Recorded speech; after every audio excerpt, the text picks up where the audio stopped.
So what's my advice to young writers? I can only go by my own experience. And when I first got out of college, oh my God, a long time ago now, I was 21. And while a lot of my friends went off to Europe or Asia to experience a little post-collegiate life, collect some memories or whatever, my dad gave me 2 weeks off, and he said, then you got to report to the office because we owned a construction business, and it was pretty much expected for me to go to work for him. That's just how it was. I never had another job. I always worked for him.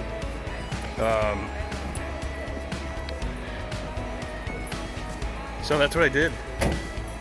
I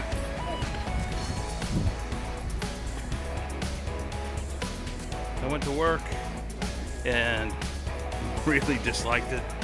Not that it wasn't a great opportunity, but it just wasn't for me. So curiously enough, that's when I started writing.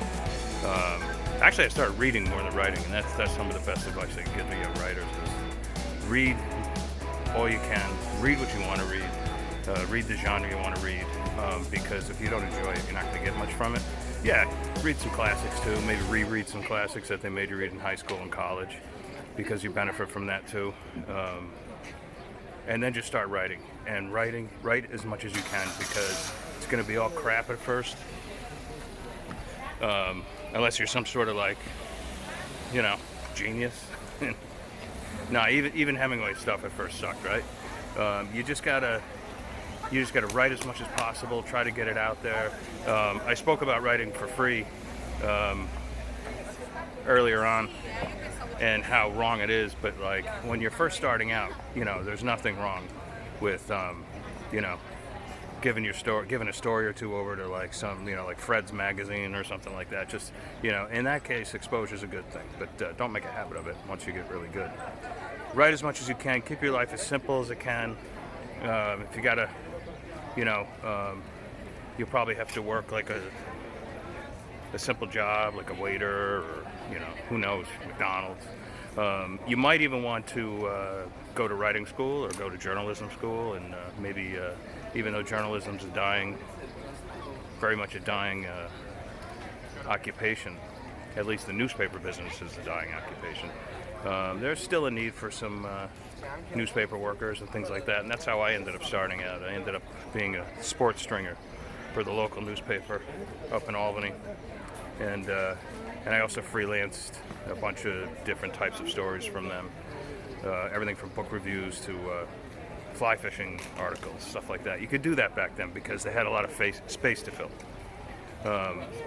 And then just if you want to write fiction, just start trying to write some short stories, keep increasing your length until eventually you might have a novel idea, and then just plow through your first novel. I guarantee it's going to not be a good one, but write the second one, then write the third one, then write the fourth one.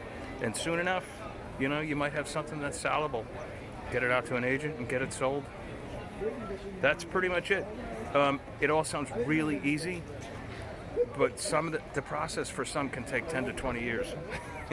For me, I got a book deal right out of writing school, so it didn't take very long at all. But there were trials and tribulations in between, however. My other bit of advice is travel as much as possible.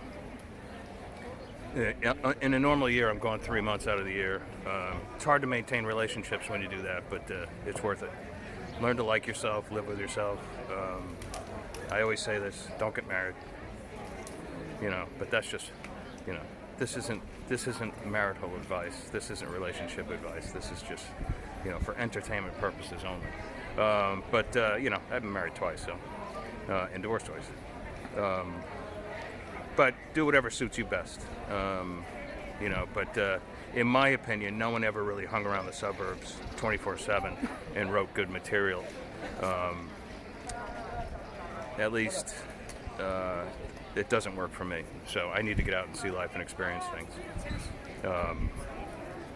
So that's a little bit of advice. That's not all the advice I have for young writers, but that's some.